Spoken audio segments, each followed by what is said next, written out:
안녕하십니까? 유니시티 유여림 채널 가족 여러분 반갑습니다. 오늘은 환자혁명 35번째 우울증에 관한 주제입니다. 우울증의 원인, 그리고 약, 치료, 자연 치유는 어떤 것이 있을까라는 순으로 함께 나눠보겠습니다. 마이클 잭슨과 휘트니 휴스턴이 앓았다는 우울증입니다. 최근 들어서 가장 급격히 증가한 질환 중에 하나가 우울증입니다. 콜레스테롤 저하제 리피토를 밀어내고 우울증 치료제 프로작이 1위 자리를 등극했습니다. 현재 항생제 다음으로 많이 처방되는 게 항우울제 프로작입니다.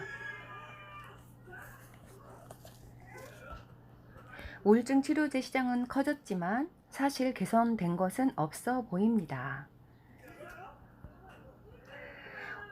약물을 판단할 때 주로 두 가지를 따져 보아야 하는데, 하나는 부작용, 안전한가입니다. 그리고 다른 하나는 약의 효능입니다.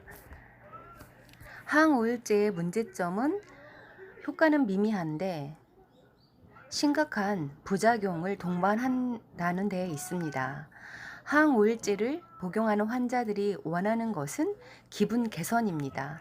하지만 세로토닌 재흡수 억제제 계통의 약물을 복용할 경우 약물 부작용으로 조증 또는 조울증의 위험이 올라갑니다.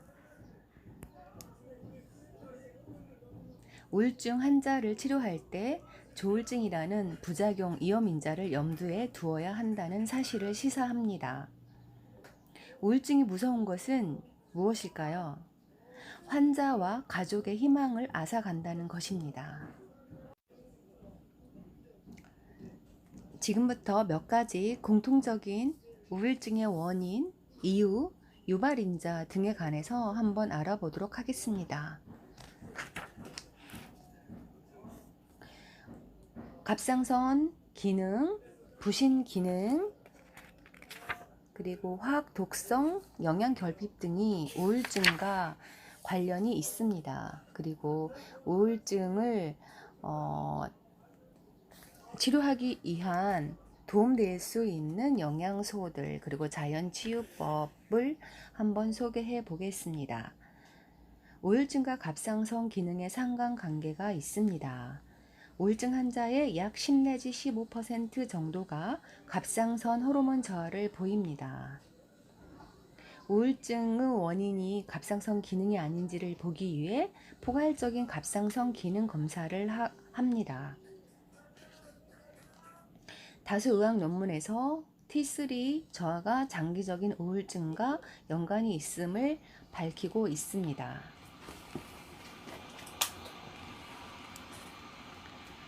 갑상선 기능 검사는 갑상선 자가 면역과 우울증 증후군을 판별해낼 수가 있습니다. 갑상선 과산화 효소 항체 수치가 높은 여성은 우울증에 걸릴 확률이 높습니다. 우울증이 반복될 경우 TSH, T3, T4 수치뿐만 아니라 항체 검사를 포함한 갑상선의 자가 면역성까지 검사할 것을 권고합니다. 원인 모를 우울증의 원인이 갑상선 기능 저하 때문이라는 중요한 사실을 알아낼 수도 있기 때문입니다. 우울증의 원인을 찾다 보면 스트레스와 관련이 있음을 알 수 있습니다. 시상하부, 뇌하수체, 부신축이 관련이 있습니다. 시상하부와 뇌하수체 그리고 부신계에 이어지는 복잡한 스트레스 제어 시스템이 있는데, 시상하부는 신체 기능을 담당하는 뇌의 일부로 감정, 행동, 통증, 쾌락의 중추를 포함합니다. 뇌하수체는 앞쪽에 위치한 뇌하수체 전엽과 후엽으로 뚜렷이 구분이 되는데, 우울증과 관련해서 뇌하수체 전엽에 집중할 필요가 있습니다. 뇌하수체 전엽은 6가지 중요한 호르몬을 분비합니다. 6가지 호르몬 모두 건강과 관련해 중요한 역할을 담당하고 있고, 그 중에서 우울증과 관련된 호르몬은 부신피질 자극 호르몬입니다. 부신피질 자극 호르몬은 이름 그대로 부신피질을 자극해 부신으로 하여금 스트레스와 관련된 2가지 중요한 호르몬을 분비시키도록 명령을 내리는데 바로 코르티솔과 DHEA입니다. 우울증을 겪는 환자의 체내에서는 다음과 같은 생리 현상이 일어납니다. 극심한 우울감을 겪게 되면 시상하부에 신호가 갑니다. 뇌하수체를 깨워 호르몬을 분비하라는 신호입니다.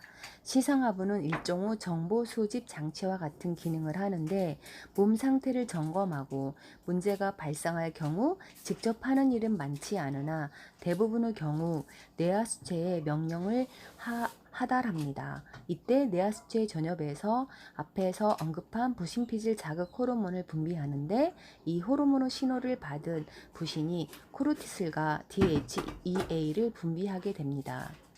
코르티솔의 과도한 분비와 기분 변화의 상관관계는 많이 연구되어 왔습니다.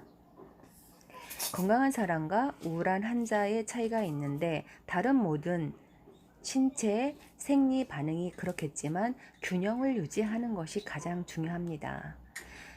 스트레스 반응이 지나칠 경우에 불안, 불면증, 성욕 감퇴 등 증상이 발생할 수 있으며, 반대로 저하될 때는 무관심, 무력감, 피로를 동반한 우울증이 나타납니다. 우울증 환자는 시상하부 뇌하수체 부신축의 기능을 점검해 볼 필요가 있습니다. 3번째는 화학 독성 및 영양 결핍입니다.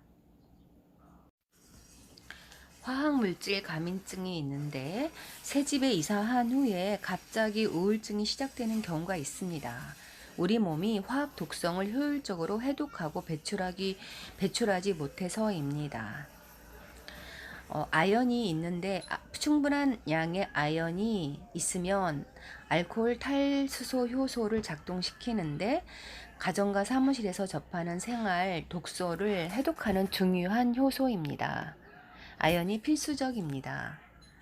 가장 흔하고 광범위하게 접하는 화학물질 트라이클로로에틸렌이 있는데, 접착 성분, 카펫, 가구 벽지, 복사기, 수정펜, 광택제, 왁스, 풀, 접착제 등을 통해 접촉되기도 합니다. 호흡 및 피부 접촉을 통해서 유입이 되는데, 우리 몸의 화학 독성을 중화시키는 능력에 문제가 생기면, 특히 아연 결핍이 생기면 폐로 배출하지 못하고 주로 뇌에 축적합니다. 뇌에 축적이 되면은 멍한 느낌이나 어지러움증, 집중력 장애, 우울증을 경험할 수 있습니다. 그리고 마지막으로 영양 결핍이 우울증을 의심할 수 있는 사항입니다. 다음을 점검해 보세요. 첫 번째, 탄수화물 섭취를 너무 과하게 하고 있는 건 아닌지, 과당이나 곡물 섭취.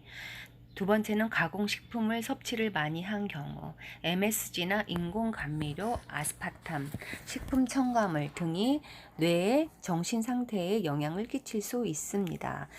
세 번째, 프로바이오틱스. 유산균과 프로바이오틱스는 배변 문제뿐만 아니라 면역력에 관여합니다. 장과 뇌는 한 축으로 상관관계가 있으므로 세 번째 유산균의 중요성을 한번 생각해 보시면 됩니다. 네 번째, 비타민 B12, 우울증에 기여하는 비타민입니다. 다섯 번째, 비타민 D, 결핍되거나 불충분하면은 문제가 생길 수 있습니다. 여섯 번째, 동물성 오메가3 지방산 섭취입니다. 우리 뇌의 60% 이상이 지방으로 이루어졌기 때문에 뇌 기능과 정신 건강에 도움이 되는 지방산입니다. 일곱 번째, 소금 나트륨 결핍이 우울증 증상을 나타낼 수 있습니다. 건강한 소금 먹기를 추천합니다. 여덟 번째, 운동. 효율적인 운동이 필요합니다. 아홉 번째, 수면. 잠을 못 이루는 경우, 잠이 부족한 경우에 우울증 위험을 증가시킵니다. 이러한 다양한 원인들이 우울증의 이유가 될 수 있습니다. 치유법이 있다면 저는 유니스티 사업자로서 마이 바이옴 세트, 바이오스 라이프 7과 프로바이오틱스를 함께 드시면은 우울증에 도움이 되는 자연 치유제 역할을 하는 것으로 알고 있습니다. 오늘은 우울증에 관한 전반적인 내용을 다루어 보았습니다. 화학적인 우울증 약보다는 자연 치유할 수 있는 제품이 있으면 그러한 것을 선택했으면 건강에 도움이 되겠습니다. 감사합니다. 다음에 또 좋은 내용 가지고 찾아뵙겠습니다.